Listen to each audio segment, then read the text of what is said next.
de Dieu peut mourir. You're part of God, you're son of God. Amen. Vous êtes une partie de Dieu, vous êtes un fils de Dieu. I was born to Branham. You might make me some other name won't make me one less. I'm still Branham. Je suis né un Branham, vous aurez beau me donner un autre nom, ça n'empêchera pas le moins du monde que je sois toujours un Branham. I was born Branham, always will be Branham. Je suis né un Branham, je serai toujours un Branham. I may be so disfigured someday, drawn with arthritis, have erect, all tore up till I look like an animal, but I'll still be Branham. Il se peut qu'un jour je sois tellement défiguré, tout déformé par l'arthrite, que j'ai un accident d'automobile qui me mette en pièces, si bien que je ressemble à un animal, il reste que je serai toujours un Branham.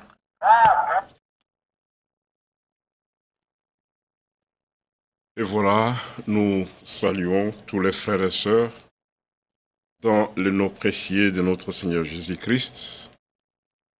Nous sommes mardi 7 février de 2023. Le jour qui est toujours pour nous un jour de grâce et un jour de partager avec vous la parole de Dieu. Dieu parle et il aime qu'en tant que son peuple, nous puissions écouter lorsque lui, il est en train de nous parler. Et lorsque le Seigneur parle, il poursuit un but à celui qui l'écoute. C'est simplement ce qui sonnait de son esprit, de sa parole, qui peuvent écouter ce que l'Esprit dit à l'Église. Il y a beaucoup de voix. Chaque Église a une voix. Chaque congrégation écoute son fondateur, mais comme Église du Seigneur Jésus-Christ, comme l'épouse de l'époux qui est parti préparer la place, nous voulons et nous allons simplement écouter la voix du bon berger. Et lorsque nous parlons du bon berger, nous voyons notre Seigneur Jésus-Christ. Nous sommes les brebis de sa bergerie. Voilà pourquoi il a dit, mes brebis entendent ma parole. Écoute. Et lorsque le brebis du Seigneur écoute sa parole, sa voix, ils ne restent pas sur la même place. Ils vont suivre le bon berger parce que c'est lui qui veut le conduire à la nourriture saine. Bienvenue dans votre émission que la Bible parle. Nous parlons et nous continuons toujours à dire la grâce de Dieu est encore. La grâce sauve, la grâce justifie, la grâce sanctifie et la grâce est la source de bonheur pour nous.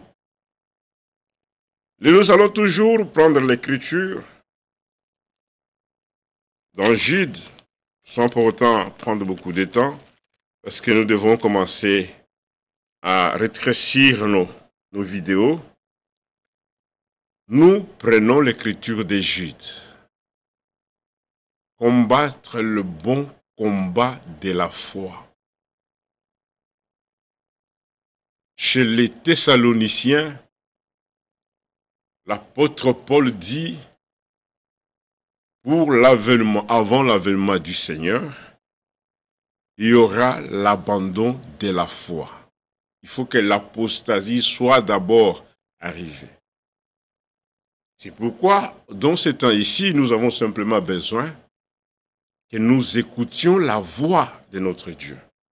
Et la voix du Seigneur, nous ne pouvons pas la retrouver toujours dans des prophéties et des gènes.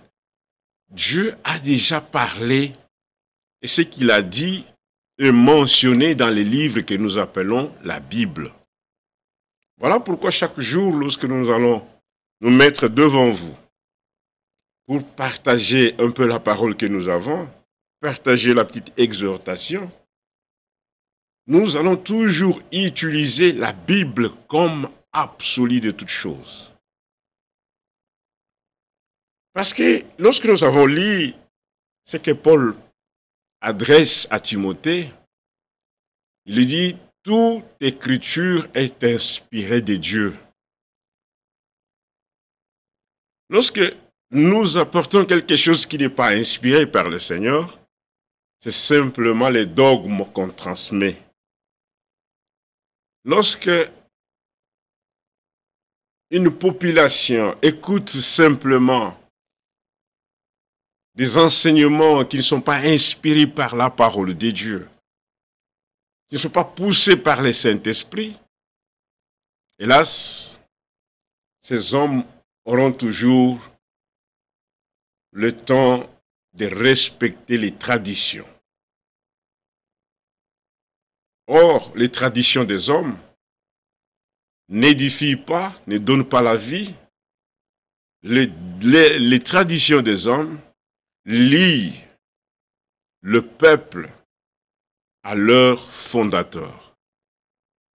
C'est pourquoi nous voulons qu'à chaque moment, lorsque nous voulons parler, que l'écriture, pas simplement une seule écriture, mais plusieurs écritures dans lesquelles le Seigneur nous révèle sa pensée. Ainsi, si nous voulons comprendre et saisir la volonté du Seigneur, et dans la volonté du Seigneur, nous trouvons ce qui est bon, agréable et parfait pour le Seigneur.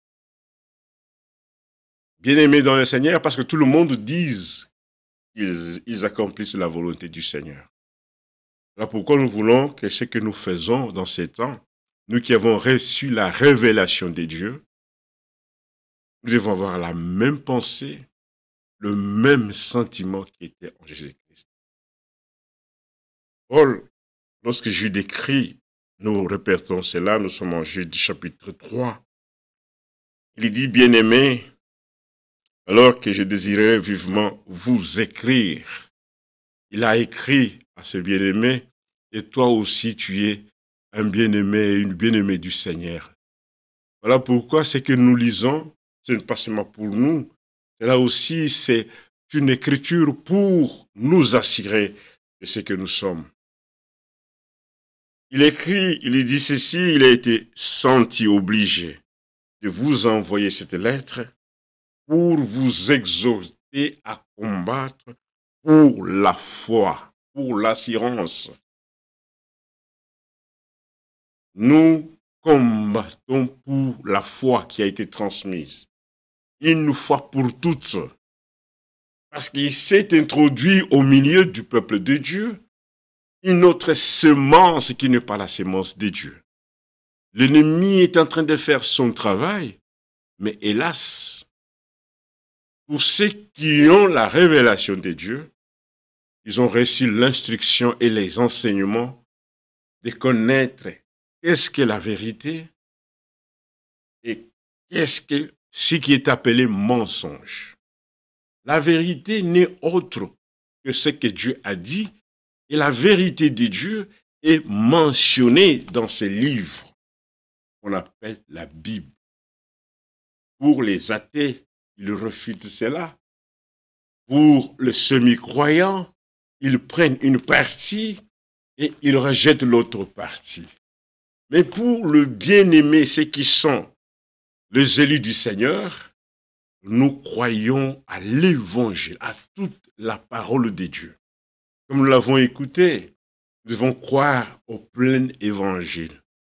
Nous ne choisissons pas ce que nous voulons croire, mais nous acceptons, même s'il y a des corrections, nous disons le Seigneur veut, parce qu'en lisant Éphésiens chapitre 5, il y a un travail que le Seigneur fait.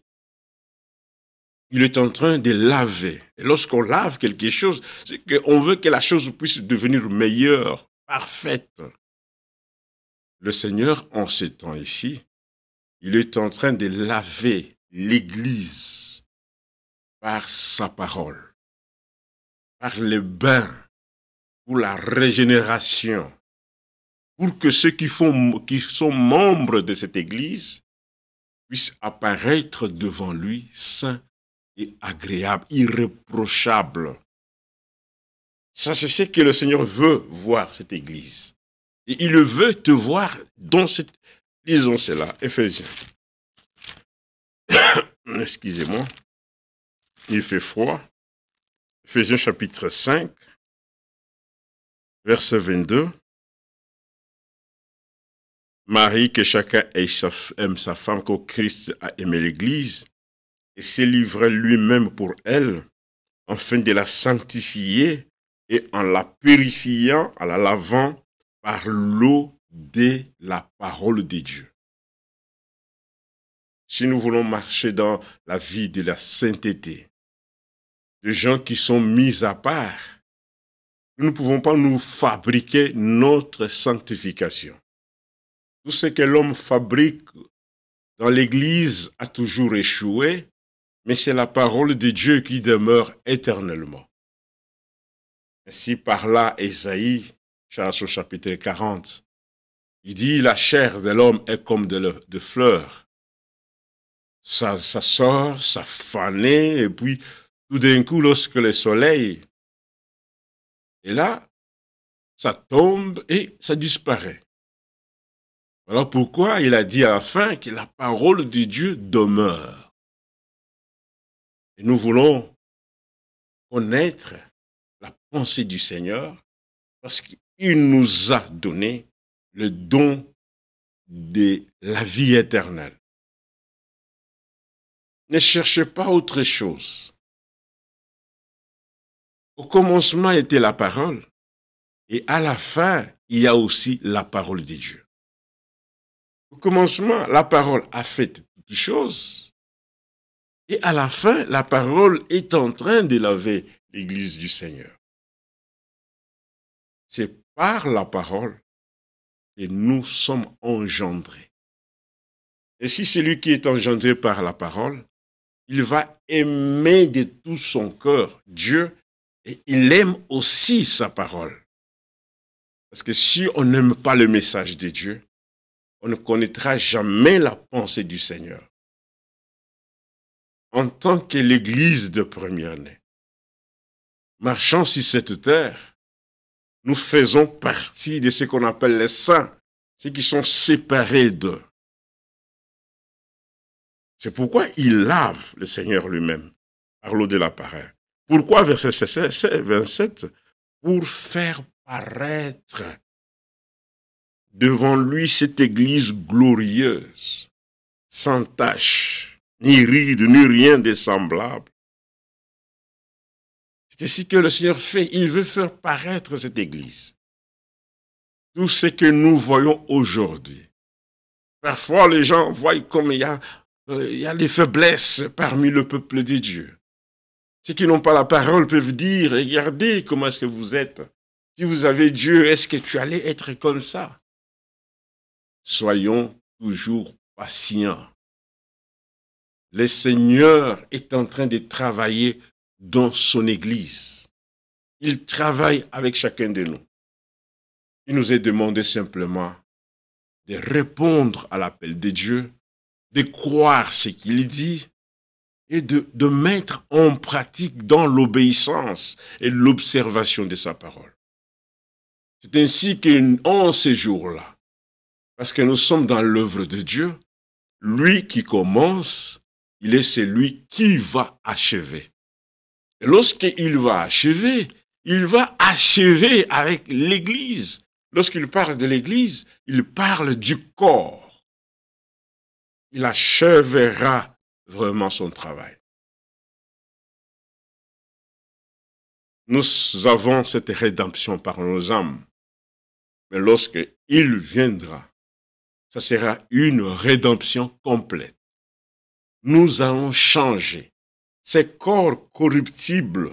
Voilà pourquoi nous sommes censés, bien-aimés dans le Seigneur, à écouter la parole de Dieu, à prier, à méditer sur la parole, pour que nous puissions connaître à chaque jour qu'est-ce que le Seigneur veut que nous puissions faire. Il y a beaucoup de gens qui veulent connaître des mystères, c'est une bonne chose. Mais l'autodétermination, comme nous l'avons écouté, l'autocritique, Le Seigneur veut que cette Église puisse être alignée dans sa pensée. Et cette Église accepte la volonté du Seigneur. Voilà pourquoi, en rentrant dans Jude, il dit, nous devons combattre pour la foi qui a été transmise aux saints. Nous avons qu'une seule foi. C'est pourquoi Hébreu, il dit, j'aime lire ça, Hébreu chapitre 11, parlant de la foi. Hébreu chapitre 11, il dit ceci. Or, la foi est une ferme assurance des choses qu'on espère, une démonstration de celles qu'on ne voit pas. Voilà dans le chemin où nous sommes conduits par le Seigneur.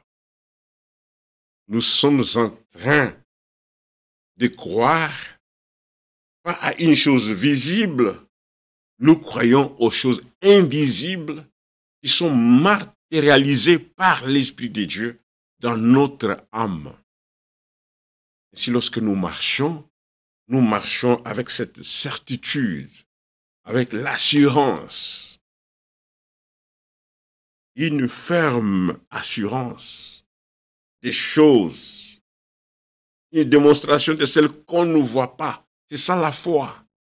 Si vous regardez dans la parole, dans l'Ancienne Alliance, lorsque le Seigneur l'Éternel parle concernant Abraham et Sarah, ils ont eu l'enfant. Ce n'est pas dans l'âge de la jeunesse. Mais c'est là lorsque les gens voient que tout est impossible de l'accomplissement. Et c'est là où notre Dieu intervient. Lorsqu'on dit à quelqu'un qu'une vierge concevra, c'est lui qui n'avait pas la foi, qui n'avait pas la révélation, ne peut pas comprendre cela. C'est un Dieu de paradoxe et il fait toutes choses selon sa volonté. La foi est une ferme assurance. C'est pourquoi nous devons combattre. Ainsi, lorsque nous parlons des Romains, cette foi vient de la parole de Christ. C'est pourquoi notre combat n'est pas un combat contre un frère, contre une église. Le combat que nous menons en ce moment, c'est un combat de la foi. Un combat qui est basé sur la parole biblique. Lorsque quelqu'un amène une écriture, amène une doctrine, si ce n'est pas Dieu qui a parlé cela, mais nous revenons au livre divin. Nous regardons ce que les apôtres ont prêché. Nous regardons la révélation de Dieu. Comment est-ce que cela nous est présenté? Parce que les gens, comme nous l'avons parlé hier, l'ennemi est en train de travailler aussi. Il ne dort pas. Notre combat n'est pas un combat humain. C'est pourquoi lorsque nous parlons, nous ne voulons pas haïr personne, mais nous voulons que la vérité de Dieu soit rétablie. Et la vérité de Dieu ne change pas.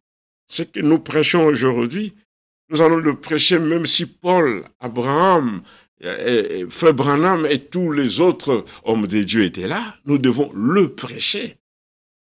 Même si Jésus était dans cette salle, on devait apporter la même parole. Nous disons ce que les Écritures disent. C'est ça les secrets de la marche. Lorsque le Seigneur Moïse était mort, il a dit à Josué, l'Éternel dit à Josué, je vais maintenant te faire élever, je serai avec toi comme j'étais avec Moïse. Quand il dit qu'il sera élevé, c'est que Josué était le serviteur de Moïse. Mais regardez, Dieu l'a élevé pour qu'il puisse conduire ce peuple. Ce n'est pas Moïse ni Josué qui conduisaient le peuple, mais c'est l'Éternel qui le conduisait. Mais lorsqu'il parlait, il a donné les instructions dans Josué.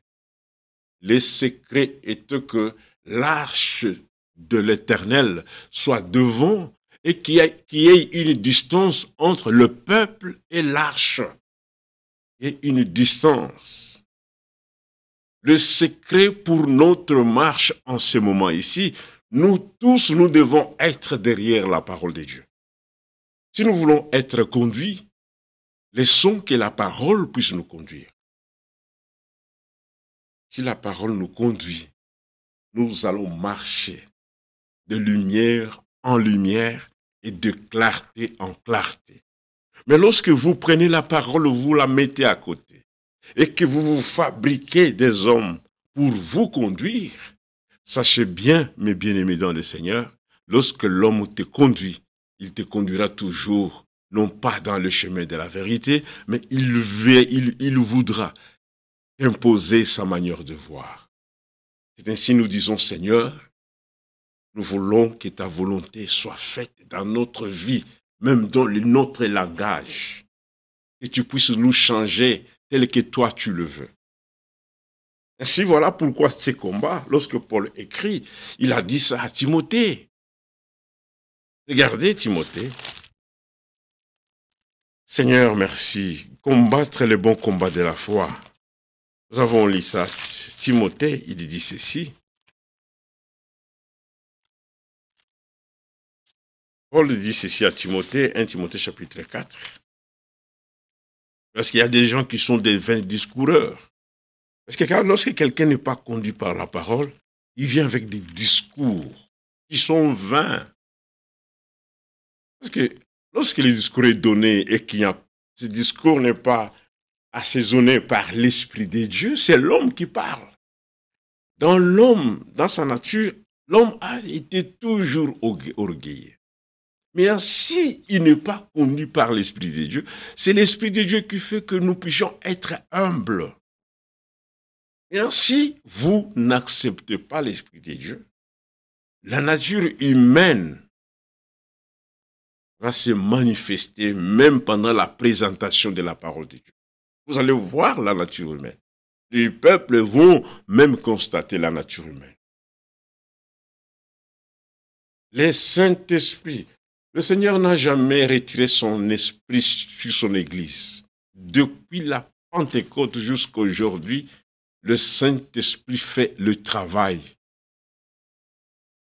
Comme je l'ai dit ce jour-là, j'ai dit, si vous manquez le Saint-Esprit, vous ne serez jamais conduit dans la vérité. Timothée, il dit ceci, 1 Timothée chapitre 4, je vais prendre quelque chose. Il dit, 1 Timothée chapitre 3, je t'écris ces choses avec l'espérance d'aller bientôt vers toi. Mais si je tarde, tu sauras comment il faut se conduire dans la maison de Dieu. Il lui rappelle comment il doit se conduire dans la maison de Dieu, qui est l'église du Dieu vivant, la colonne et l'appui de la vérité. Nous avons l'absolu, c'est la vérité de Dieu. C'est la parole de Dieu. C'est ça notre absolu. Quel que soit, parce qu'il y a deux hommes qui peuvent constituer un groupe et nous amener des enseignements qui sont contraires à la parole. L'église du Seigneur, le corps du Seigneur. Parce que c'est un corps vivant. C'est une église vivante. Qu'est-ce qui fait que cette église soit vivante? Ce corps puisse travailler jusqu'à aujourd'hui. C'est parce que cette église, il y a la promesse du Père qui accomplit du travail dans le membre. C'est le Saint-Esprit qui vivifie chaque membre du corps. Ainsi, lorsque vous refusez d'accepter l'Esprit du Seigneur, vous allez être conduit dans les ténèbres. Ainsi, il dit, Cette église qui est la colonne et l'appui de la vérité. Et il dit, et sans contredit, le mystère de la piété est grand. Dieu a été manifesté en chair, justifié par l'Esprit, vie des anges, prêché aux nations, cru dans le monde et élevé dans la gloire. Maintenant, dans 1 Corinthiens, dans 1 Timothée chapitre 4, Paul dit, mais l'Esprit dit expressement que dans le dernier temps, dans ces temps que nous vivons avec vous, quelques-uns abandonneront la foi pour s'attacher à des esprits, pas à l'esprit de Dieu, à des esprits de séduction. Or, lorsque nous lisons Matthieu 24, il y a une mise en garde qui nous est donnée de faire attention de ne pas être séduit. Prenons en considération ce qui est donné comme mise en garde pour nous. Il est dit que personne ne vous séduise. Oui, il y aura des gens qui vont, même au milieu de nous, qui s'élèveront avec des doctrines. Et eux-mêmes ne peuvent pas même examiner cela. Parce qu'une doctrine étrangère, vous ne le trouverez jamais dans la parole biblique. C'est pourquoi, dans ces livres, lorsqu'on a écrit, on a dit à la fin, on ne peut pas augmenter, on ne peut pas retrancher. Ça, c'est vraiment très important pour notre vie chrétienne. On n'augmente jamais et on ne retranche pas. Parce qu'on laisse la parole telle que cela a été écrit. Et même ayant reçu la révélation de Dieu, la révélation se cadre toujours avec la parole écrite. Chaque envoyé de Dieu, chaque prophète de Dieu, lorsqu'il révélait la parole de Dieu, lorsqu'il donnait au peuple la révélation de Dieu, c'était de ce qui était déjà écrit. Les gens vont s'attacher à des esprits séducteurs. Voilà pourquoi nous trouvons qu'il y a beaucoup d'églises, des assemblées, et dans ces églises-là, vous allez voir, ça fait même la fierté de ces hommes-là, comment ils ont de grandes églises. Parce qu'il y a des gens qui se sont attachés à ces esprits-là. Nous voulons marcher comme des Béréens. Lorsque Paul prêchait, nous sommes dans Actes, les gens de Thessalonique avaient le problème, c'est de discuter toujours. C'est pourquoi nous avons écrit sur la page, nous n'avons pas la force de discussion, la force que nous avons, c'est de croire la révélation de Dieu écrite en ce moment. En revenant de ce que je voulais dire, lorsque Paul commençait à prêcher, les gens de Thessalonique faisaient beaucoup de bruit. Mais lorsqu'il est arrivé, je crois, c'est dans Actes chapitre 17, verset 15, lorsqu'il est arrivé chez le Béréen, c'était des gens qui étaient, ils avaient un esprit noble, disons cela. Nous allons revenir. Regardez Actes chapitre 17, si je ne me trompe pas. Comment ces gens étaient. Actes, je suis là, Actes. Dans ce combat où nous sommes, nous devons vérifier de chaque chose. Regardez ce que Acte. Verset 10, Acte 17. Aussitôt, les frères firent partir de nuit Paul parce que les gens de Thessalonique voulaient le faire tuer. Il y avait des discussions là-bas. Il est sorti et quelques frères l'ont dit, non, frère, partez. Et Silas pour Bérée, lorsqu'ils furent arrivés, ils entrèrent dans la synagogue des Juifs. Ces Juifs avaient des sentiments plus nobles. Ça, c'est le mot que j'ai cherché. Ils avaient les sentiments nobles, que c'est des Thessaloniques, et ils reçurent la parole avec beaucoup d'empressement. Et ils avaient la joie d'écouter la véritable parole.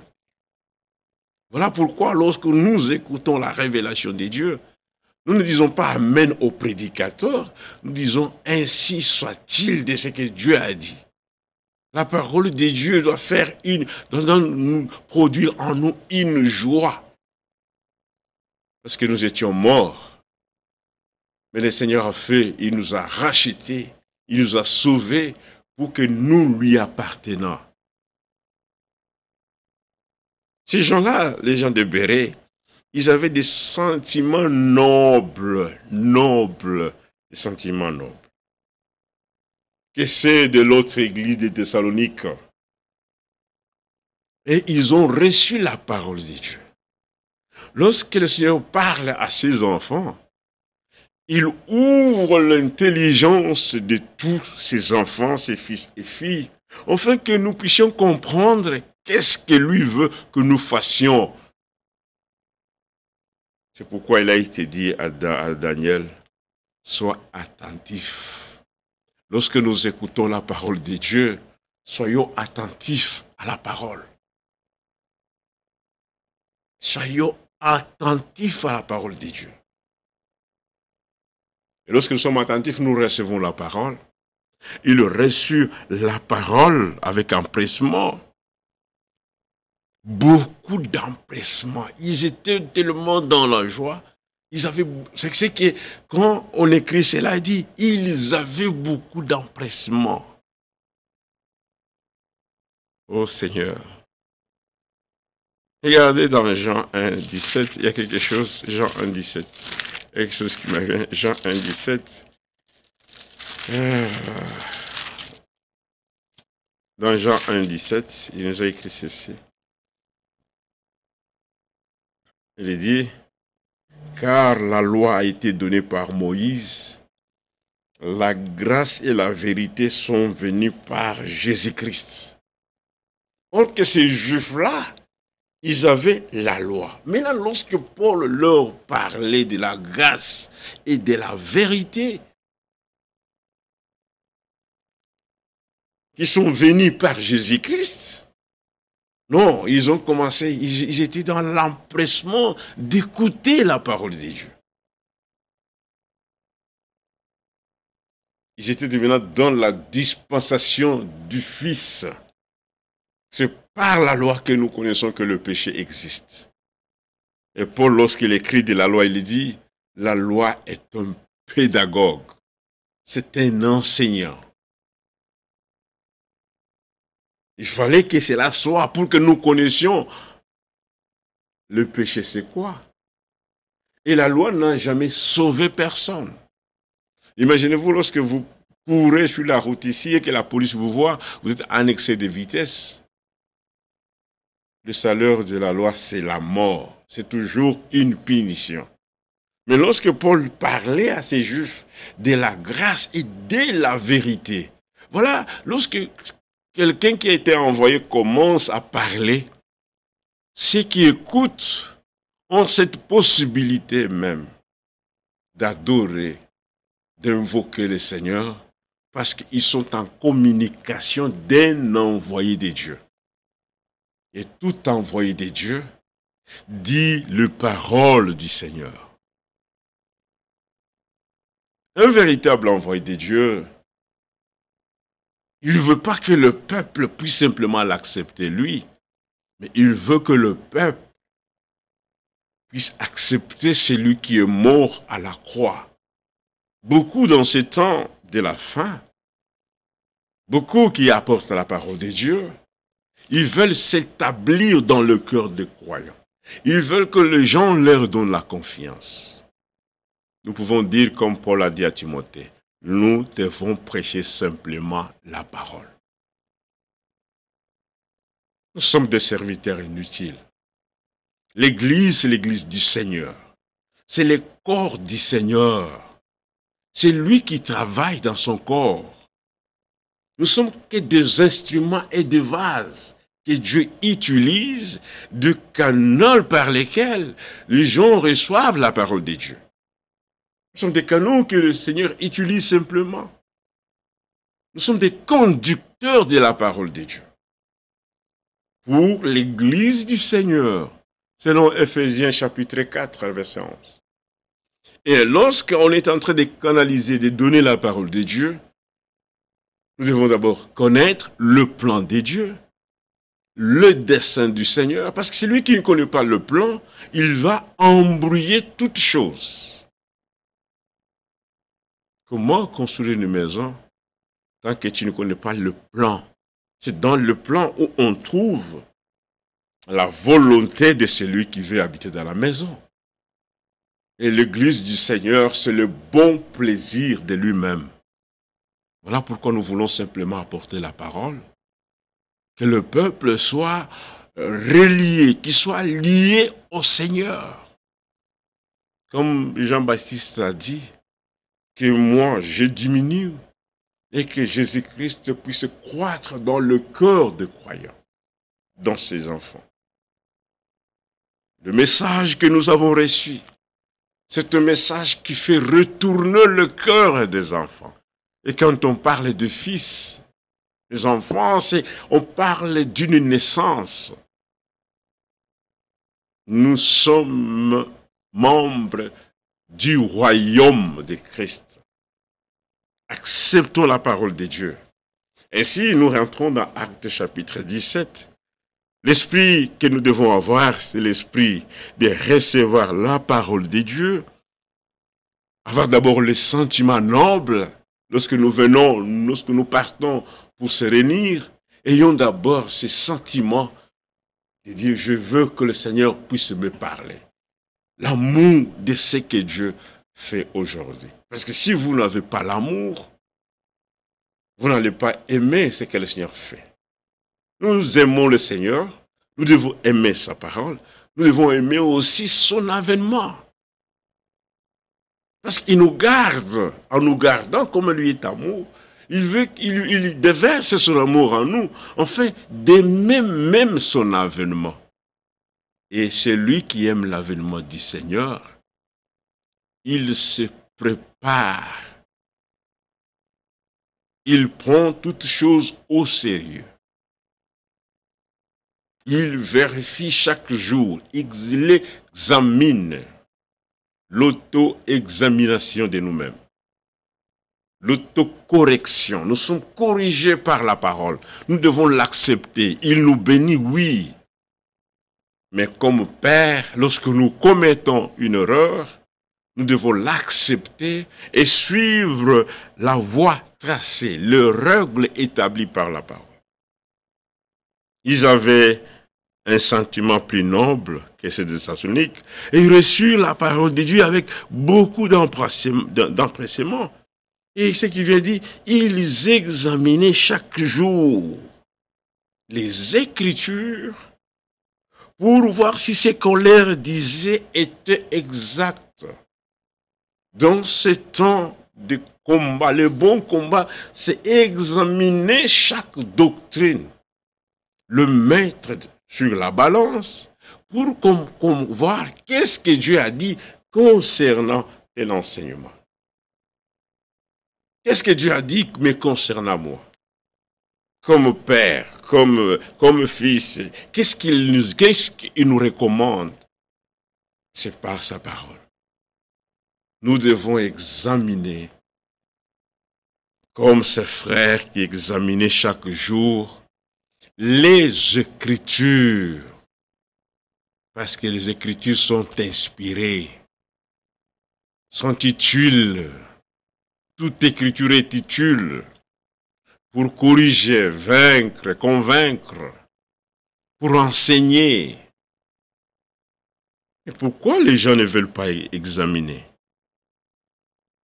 C'est pourquoi il dit, plusieurs d'entre eux. Et quand nous examinons, c'est parce que c'est ça, ce qu'on appelle le rhume et tumum.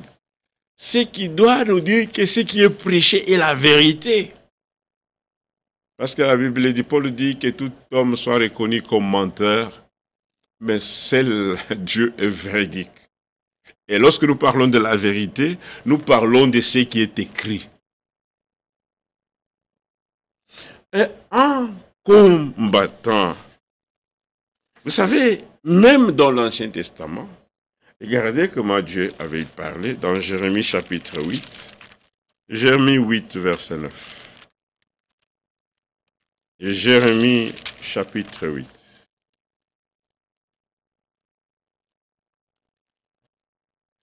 Le Seigneur dit ceci.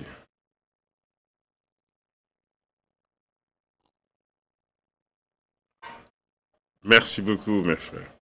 Nous voulons regarder qui nous ont écrit. Dans sa carrière. Jérémie chapitre 8. Bonjour ma sœur, que Dieu te bénisse ma sœur Mouyaï. Jérémie chapitre 8. Nous devons combattre le bon combat de la foi. Parce qu'aujourd'hui, même parmi ceux qui ont reçu le message de Dieu, les gens, au lieu d'apporter la parole de Dieu, ils se sont allés se cacher derrière deux photos de frère Branham. Vous allez entrer dans les assemblées, ils ont beaucoup de photos. Tout cela pour montrer qu'ils sont une église, une assemblée qui a reçu la révélation de Dieu. La véritable église du Seigneur n'est pas identifiée par le photo. La véritable église du Seigneur est identifiée par la parole. Par la parole de Dieu. Voilà, c'est pourquoi il dit, combat le bon combat de la foi. Ayons cet exemple comme le frère de Béret. Jérémie chapitre 8, verset 9. Il lui dit ceci.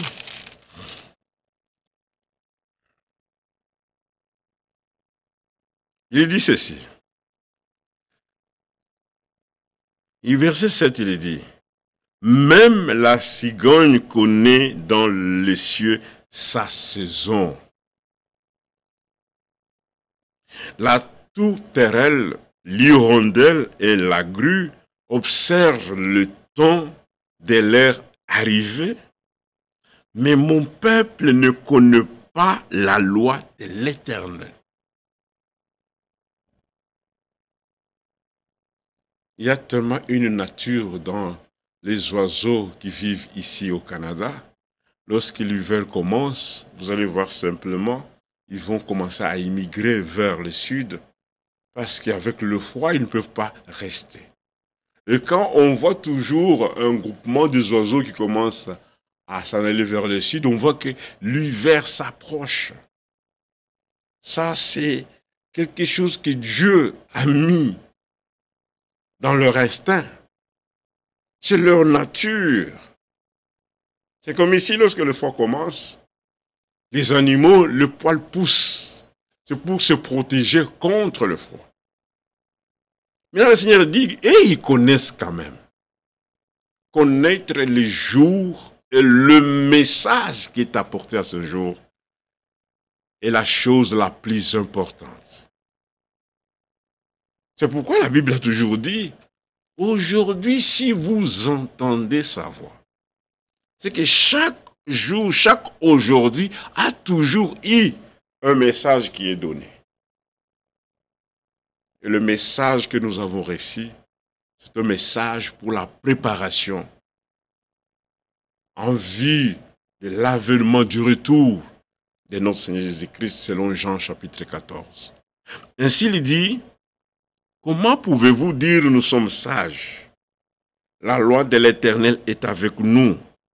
C'est bien en vain que s'est mis à l'œuvre la plume mensongère des scribes, des docteurs. Les sages sont confondus. Ils sont consternés et ils sont pris. Voici, ils ont méprisé la parole de l'Éternel. Un faux prophète méprise toujours la parole de l'Éternel. C'est pourquoi les gens donnent leurs initiatives, ils donnent leurs enseignements. C'est pourquoi ils sont comme cela. Ils sont comme cela. Si vous méprisez la parole de Dieu, c'est que vous méprisez Dieu. Lui est lié à sa parole. Qui peut faire cela si ce n'est que celui qui est incrédule? Mais aux enfants qui sont appelés par lui, par son bon plaisir, il nous demande d'être obéissants. Regardons encore Ézéchiel. Ézéchiel 13 parle d'une chose.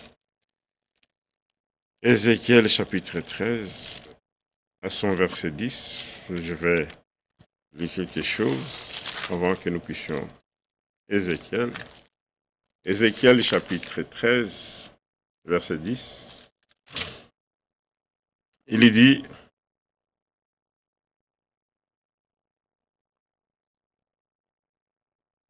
verset 8, c'est pourquoi ainsi parle le Seigneur l'Éternel. Parce que vous dites des choses vaines et que vos visions sont de mensonges. C'est lui qui ne se tient pas dans la parole du Seigneur. Toutes ces paroles sont vaines.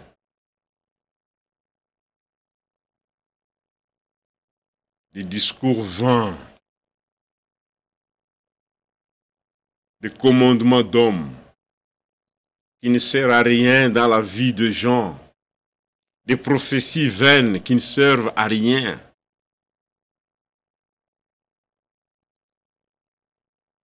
Et que vos visions sont des mensonges. Voici, j'en vais à vous, dit l'Éternel.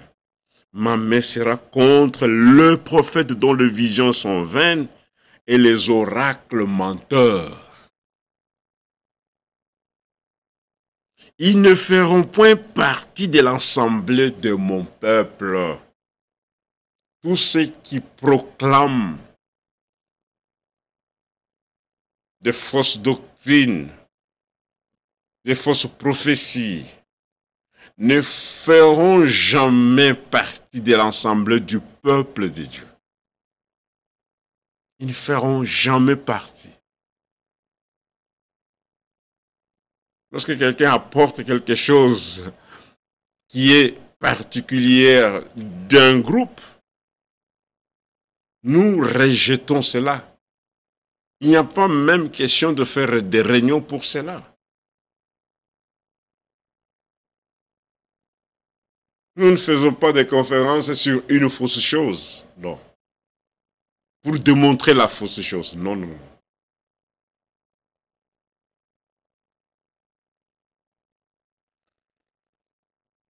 Ils ne seront pas inscrits dans les livres de la maison d'Israël et ils n'entreront pas dans le pays d'Israël. Et vous saurez que je suis le Seigneur l'Éternel. Ces choses arriveront parce qu'il égare mon peuple dans le temps où il nous est demandé de combattre pour la foi. Il y a des gens qui proclament les paroles de séduction avec un but d'égarer.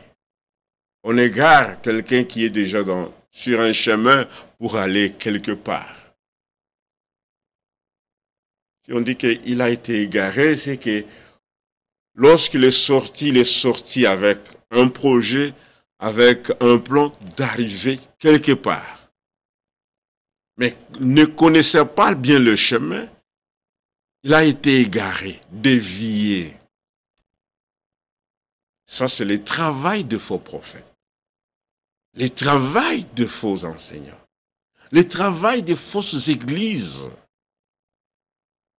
C'est d'égarer les gens qui sont déjà sur le chemin, avec un but d'aller rencontrer le Seigneur, mais ils sont égarés par de fausses prophéties, par les faux prophètes. Le Seigneur dit, ils ne feront jamais partie de mon assemblée. Ils n'entreront jamais dans le pays d'Israël. C'est impossible lorsque quelqu'un interprète la parole de Dieu qu'il puisse aussi faire partie de l'église de première année. Impossible. À moins que la personne puisse se repentir. Parce qu'il y a des gens qui ont une repentance intellectuelle. Vous avez apporté des choses qui sont fausses pendant des années et des années. Mais lorsque vous changez, mais parlez au moins au peuple de Dieu que ce que nous avons sur tel point que nous avons prêché, ce n'était pas correct. Mais ce qui est la vérité, c'est ça. Demandez pardon au peuple de Dieu, quand même. Non, les gens sont là. C'est-à-dire, Frère Branham dit, nous n'acceptons pas un changement brusque. Oh Seigneur, fais-nous la grâce. Que les gens reconnaissent au moins que la chose qu'ils ont apportée n'était pas bonne. Mais vous allez voir, les gens font un changement simplement comme ça. Et ils sont assis. Et dans les coulisses, ils sont en train ils ont encore ce venin. Un peu de levain fait monter toute la pâte. Et voilà, le faux prophète, lorsqu'ils annoncent, la Bible dit dans Michée, c'est lorsqu'ils ont quelque chose sur les dents, ils annoncent de bonnes paroles.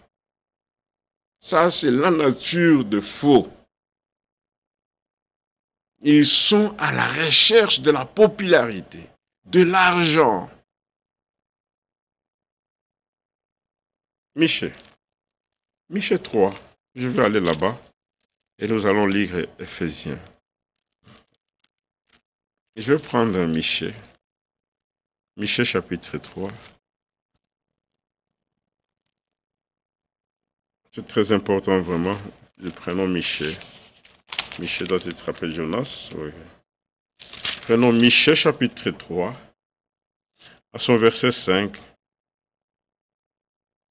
Verset 1, il dit, « J'ai dit, écoute, chef de Jacob et prince de la maison d'Israël, n'est-ce pas à vous à connaître la justice? Vous haïssez le bien et vous aimez le mal. Vous leur arrachez la peau et la chair de dessous les os.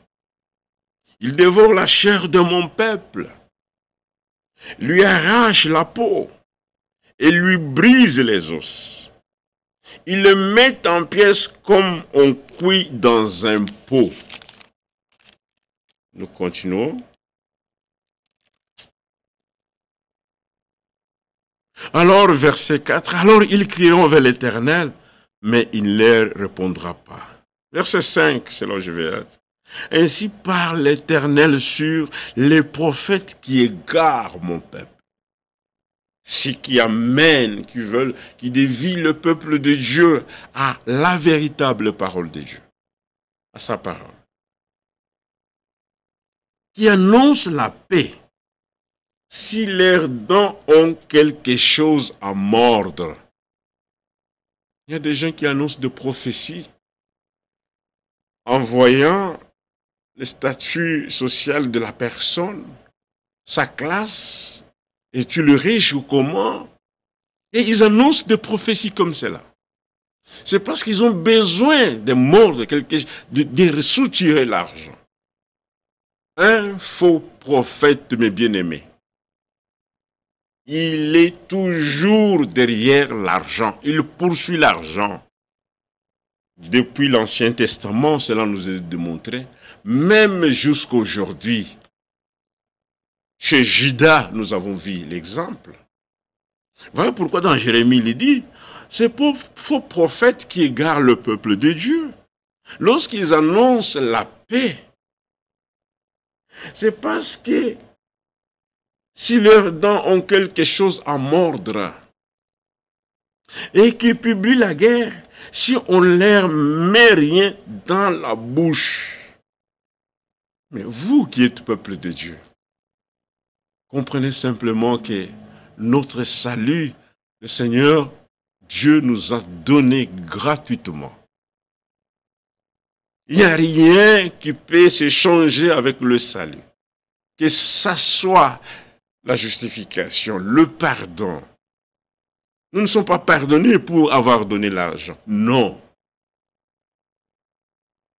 Les faux prophètes, lorsqu'ils annoncent une parole mensongère, lorsqu'ils interprètent la parole de Dieu, c'est pour dévier, égarer le peuple de Dieu. Beaucoup sont égarés en ces moments. Ils disent la paix, vous allez partir, nous allons partir à l'enlèvement. Parce qu'ils savent qu'ils ont quelque chose à mordre sur les dents. Seigneur, fais-nous grâce. Parce qu'en ce temps, tu as dit que ton peuple ne restera jamais dans la confusion. qu'à chaque jour, lorsque nous allons nous mettre quelque part pour nous réunir, afin d'adorer le Seigneur, que nous puissions avoir un sentiment noble et l'esprit d'examiner chaque chose, ce qui est exact, quelle que soit l'éloquence de l'homme qui est devant nous. Mais regardons, écoutons ce que Dieu a dit. Parce qu'il est dit que c'est lui qui a des oreilles, qu'il écoute ce que l'Esprit a dit à l'Église. J'ai besoin de ce que l'Esprit a dit à l'Église. Ainsi, dans ce combat, ce n'est pas un combat charnel, mais c'est un combat des Écritures. Éphésiens chapitre 5, 6. Regardez, si vous combattez avec les armes de l'ennemi, vous serez vaincus.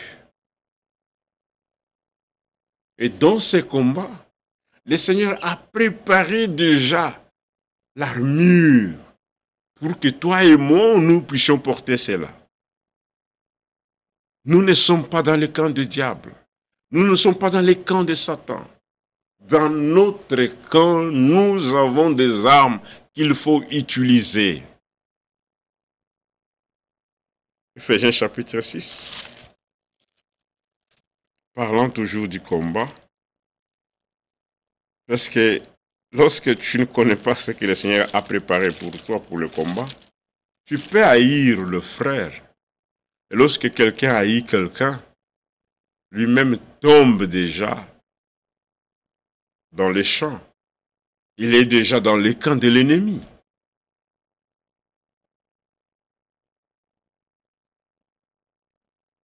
Je vais prendre Éphésiens chapitre 6, je vais prendre au verset 10. Au reste, fortifiez-vous dans le Seigneur, et par sa force toute puissante. Quand on parle d'être fortifié, c'est qu'après avoir un combat ou un problème, parfois nous sommes faibles, nous n'avons même pas la force de prier encore.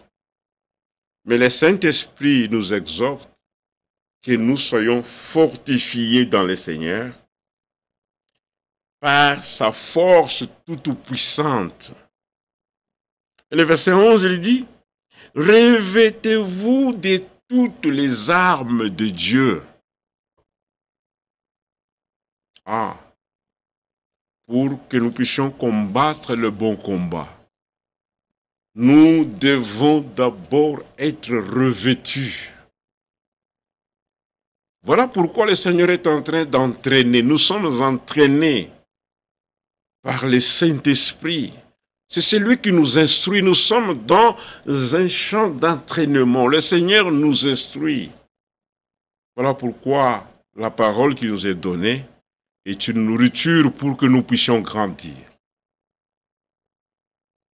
Seigneur, merci. Nous devons être revêtus de toutes les armes de Dieu. Pourquoi? Afin de pouvoir tenir ferme contre les ruses du diable.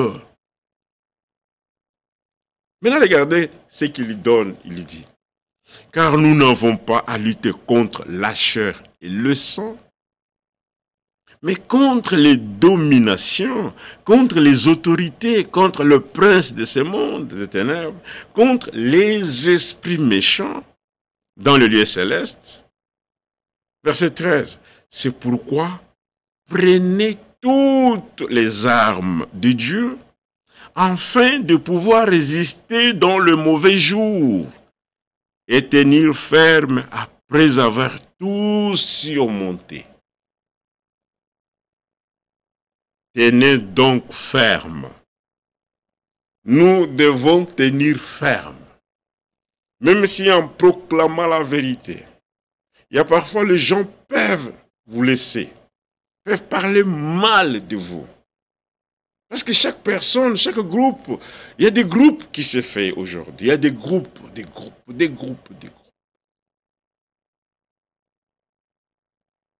Un frère tel que ceci va aller considérer pour consolider ces groupes, tout ça. Oui. C'est l'œuvre d'un ennemi. C'est pourquoi il dit, nous devons nous tenir fermes. Je peux me souvenir de ce que David pouvait dire, même si le monde les laisse, moi et ma maison, nous servirons l'Éternel. Même si le monde nous abandonne, nous allons avoir la position de Job. Tenir ferme, être persévérant.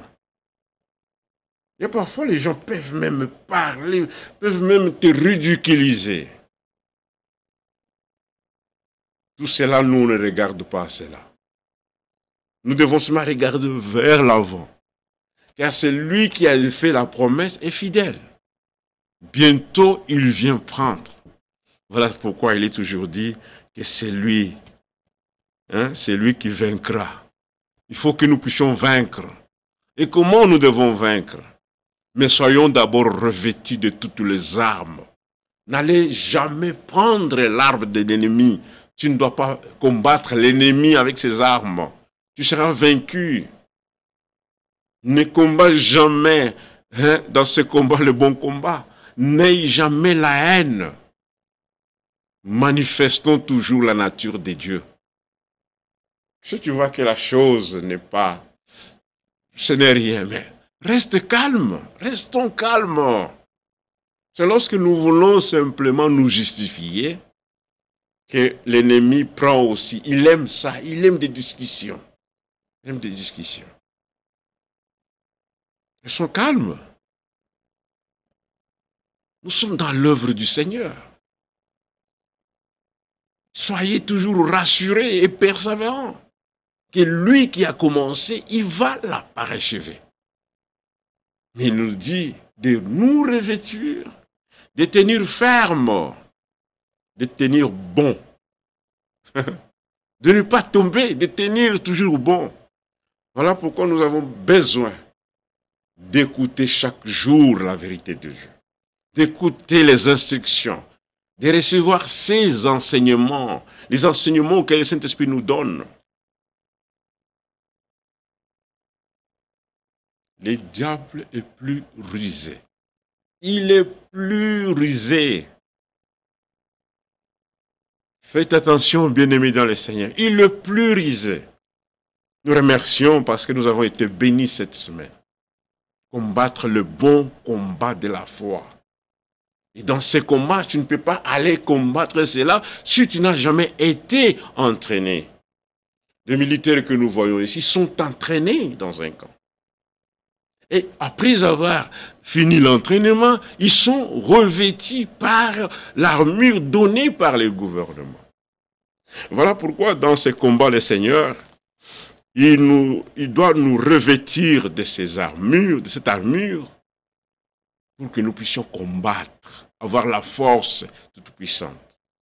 Pas notre force, mais se confier dans sa force à lui. C'est pourquoi il est dit, tenez donc ferme, ayez à vos reins la vérité donc. Pour ceinture, revêtez-vous de la justice, mettez pour chaussures à vos pieds les ailes que donne l'évangile de la paix. Pas l'évangile d'aller réconcilier les frères pour faire des amitiés. Nous ne voulons pas cet évangile. Nous ne voulons pas nous tenons fermes à ce que Dieu a dit. C'est pourquoi j'ai toujours dit, est-ce que cette parole, c'est de chez vous qu'elle est sortie? Ou c'est à vous seul? Oh, nous devons tenir ferme. Être revêtus de la cuirasse de la justice. Mettez pour chaussures à vos pieds les ailes que donne l'évangile de paix. Prenez par-dessus tout cela le bouclier de la foi, avec lequel vous pouvez éteindre tous les traits enflammés du malin. Il y a des traits. On doit même mentir sur toi. Mentir sur ta famille, sur tes enfants, même ce que tu n'as pas fait. L'ennemi est capable de prendre un frère, une sœur, de formater quelque chose, que ce soit bon ou mauvais, que ce soit juste ou quoi. Le malheur est qu'il y a deux gens qui peuvent prendre parfois une erreur d'un frère pour en faire un sujet de se faire valoir qu'il est bon. Ça, c'est l'ennemi qui le fait. Frère, si vous écoutez quelqu'un qui te dit mal de ta sœur, ces jours-là, il parle de toi, de la sœur vers toi, mais un jour, il parlera mal de toi. Celui qui rapporte le mauvais propos, il n'a pas des amis. Un jour, tu peux être ta cible. C'est pourquoi n'écoutons jamais les paroles des rapporteurs. N'écoutons jamais cela. Parce que dans ce combat, l'ennemi que nous regardons, c'est Satan qui fait. C'est l'ennemi, notre ennemi commun. Prenez aussi le casque du salut et l'épée de l'esprit, qui est la parole de Dieu. Faites en tout temps par l'esprit toutes sortes de prières et de supplications. Veillez à cela avec une entière persévérance. Priez pour tous les saints. Priez pour moi, afin qu'il me soit donné, quand j'ouvre la bouche, de faire connaître ardemment et librement le mystère de l'Évangile, pour lequel je suis ambassadeur dans les chaînes, et que j'en parle avec assurance, comme je dois en parler. C'est par cette parole que nous disons que le Seigneur soit loué. Dans le combat où nous sommes, Jude a dit de combattre le bon combat de la foi, en gardant la foi et l'assurance, et la conscience plutôt. Cette bonne conscience, quelques-uns l'ont perdue. Merci beaucoup pour ce partage de la parole de Dieu, que seul le Saint-Esprit puisse prendre quelques écritures que nous avons lues et qu'il puisse nous faire connaître la volonté du Seigneur. Ne combattez jamais votre frère ou votre sœur. Dans le bon combat de la foi, vous allez voir, ayons d'abord l'Esprit de Dieu. Si nous voulons corriger même le frère, nous ne le corrigeons pas pour l'humilier, mais nous le faisons par amour et qu'il puisse être au milieu de nous, parce que le retour du Seigneur est proche. C'est lui qui aime la chute de son frère ou de sa sœur. Il n'est pas digne. Il y a des gens, ils peuvent parler, et vous allez voir, mes frères bien-aimés, dans ce temps où nous sommes, qui sont les provocateurs ou les gens qui parlent mal les uns les autres. Ce sont toujours des prédicateurs. C'est pourquoi les gens disent, mais ça c'est ignoble, ce n'est même pas bon. Comment un homme qui nous apporte la parole, c'est lui qui va parler mal de la sœur? Il y a des gens comme cela. C'est pourquoi on dit que celui qui veut être conducteur, qui soit en mesure de garder le saint secret de Dieu. Qui garde le saint secret. Que ce soit les diacres, tous ceux qui travaillent au milieu du peuple de Dieu. Nous sommes dans un entraînement. Tous ne sont pas nés le même jour. Tous ne grandissent pas le même jour. Combattons les bons combats de la foi. Dans l'esprit. Et en l'esprit et en la parole de Dieu. Que le Seigneur vous bénisse. Et ça a été pour moi un plaisir. Nous allons nous revoir demain, le mercredi ou le jeudi. C'est le temps que nous allons écouter encore la prédication de Frère Branham. Et